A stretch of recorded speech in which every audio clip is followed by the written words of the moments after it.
राधे राधे जी। आज रामनवमी का दिन है तो मैं सोच रही हूँ छोटा सा एक राम जी का भजन गाती हूँ। राम जी के भइले जनमवा हो रामा, चैत महीनवा। अरे राम जी के भइले जनमवा हो रामा, चैत महीनवा।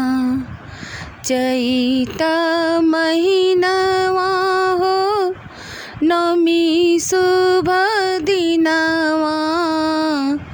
चैत महीनवा हो नवमी शुभ दिनवा। अरे राम जी के भाई ले जनमवा हो रामा,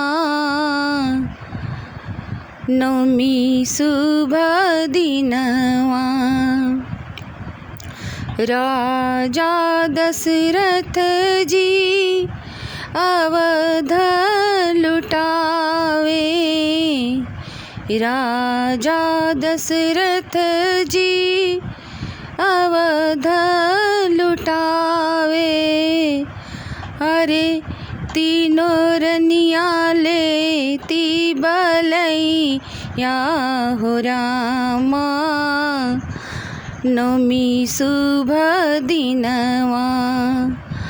तीनों रनिया लेती बलैया हो रामा, नवमी शुभ दिनवा। नवमी शुभ दिनवा हो चैत महीनवा। अरे राम जी के भाई ले जनमवा हो रामा, नवमी शुभ दिनवा। देव सब मिली मंगल गीती गावे। देव सब मिली मंगल गीती गावे। अरे घर घर बाजत बधैया हो रामा, नवमी शुभ दिनवा।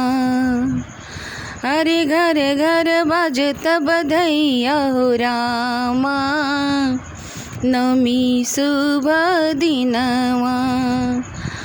राम जी के भइले जनमवा हो रामा, नवमी शुभ दिनवा।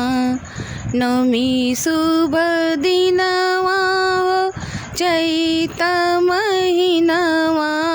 नवमी शुभ दिनवा हो चैत महीनवा। हरे राम जी के भइले जनमवा हो रामा, नवमी शुभ दिनवा।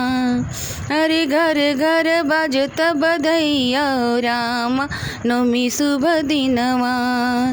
तीनों रानी लेती बलैया हो रामा, नवमी शुभ दिनवा।